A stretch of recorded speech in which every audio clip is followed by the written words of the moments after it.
You ever wonder why a man who was obsessed with you suddenly starts pulling away?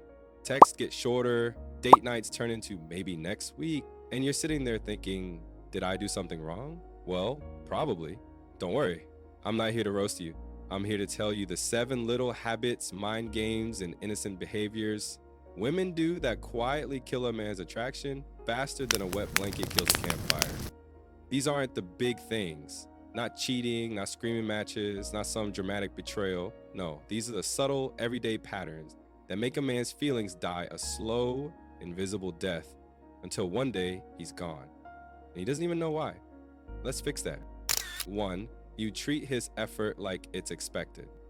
Let's start with this one because it's the fastest way to make any man lose his spark. When a man puts in effort, plans dates, checks on you, fixes stuff, remembers details, and you treat it like, well, he's supposed to do that? Congratulations, you've just turned romance into customer service. Listen, no man wants to feel like your unpaid emotional assistant. He wants to feel appreciated. Appreciation is the gasoline that fuels masculine attraction. When he does something nice, don't respond with, oh, that's cute. Respond with, damn, I love when you do that.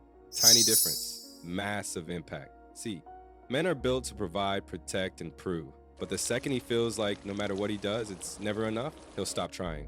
And once he stops trying, his attraction follows right behind. So if you want him to keep chasing you, stop acting like effort is the default. Reward it.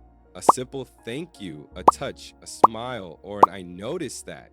That's all it takes. Because men don't fall for women who expect effort.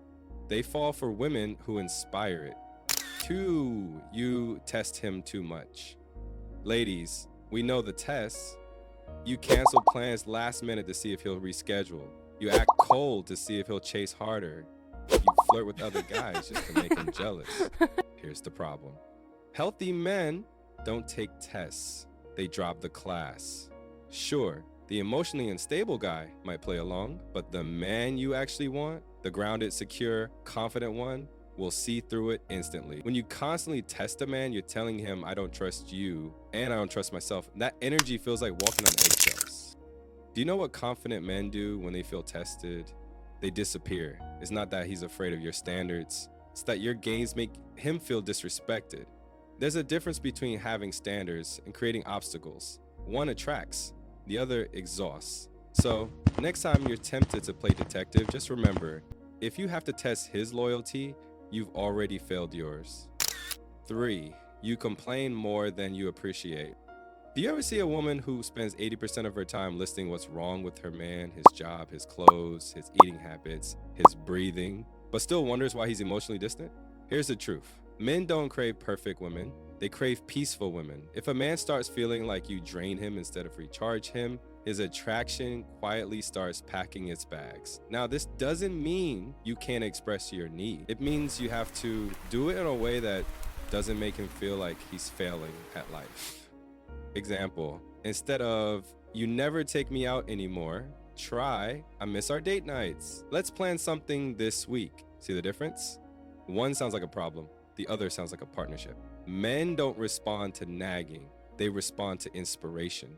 The woman who makes him feel capable, valued, and admired will always outshine the one who makes him feel like a project to fix. And if you keep complaining instead of appreciating, you'll eventually find yourself alone with all your valid points and no one left to hear them. 4, you try to fix him. Oh, this one's a classic. You meet a man. He's charming, mysterious, maybe a little damaged, and your inner therapist starts rubbing her hands together like, perfect, a renovation project. Ladies, stop trying to build a boyfriend like he's IKEA furniture. Here's the harsh truth. When a man senses you're trying to improve him, he feels judged, not loved. And men fall in love through acceptance, not critique. You might think you're helping. You look so much better if you shaved. Maybe you should be more ambitious. Why don't you talk to me about your emotions? Translation, in his head, you're not good enough. And the second a man feels that, his attraction dies. Because no one wants to make love to their life coach. If you want a man to evolve, do it by example, not by lecture. Be so grounded, disciplined, and emotionally intelligent that he naturally rises to meet you. Men don't change for women who criticize them. They change for women who inspire them. And if you think your job is to fix him, you'll end up breaking yourself instead. Let's take a breather here. Because if you've seen yourself in any of these four, relax. You're not broken, you're just human. But awareness is power. 5, you overshare too soon. Let me guess. You meet a guy, have a few great conversations, and suddenly he's your emotional diary. You tell him about your ex, your childhood trauma, your toxic coworkers, your dead cat, your horoscope, your insecurities, your life plan, your love language, your vitamin regimen, all before he's even decided if he wants to see you again. Here's the deal. Emotional connection is not about dumping everything, it's about revealing gradually. Men fall for mystery, not monologues. When you share every detail too soon, it removes the thrill of discovery. It doesn't make you real, it makes you overexposed. And attraction dies in predictability. You can be emotionally open without being emotionally naked. You can be vulnerable without turning every date into a therapy session. Keep some layers. Let him earn your story. Because mystery isn't manipulation, it's maturity. It says, I value my emotions enough not to hand them out like flyers. And the woman who keeps a little mystery will always live rent-free in his mind. 6, you lose your feminine energy trying to control everything.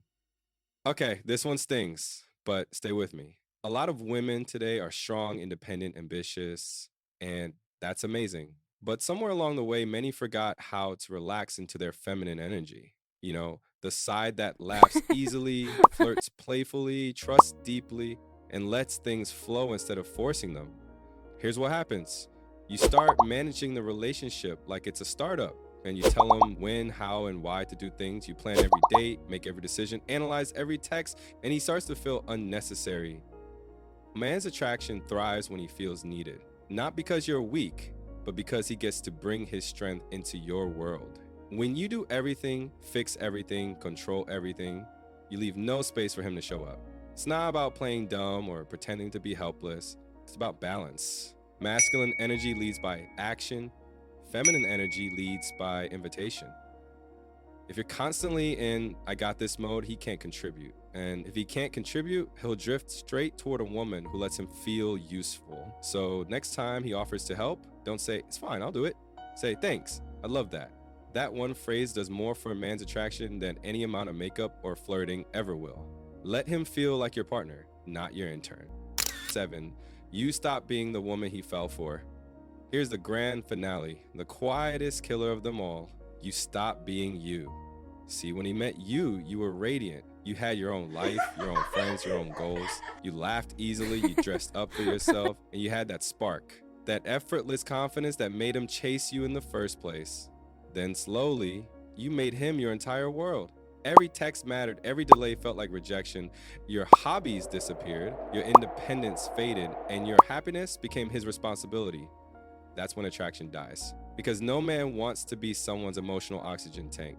Here's the truth. Men fall for women who have lives, who love them, but don't need them to feel alive.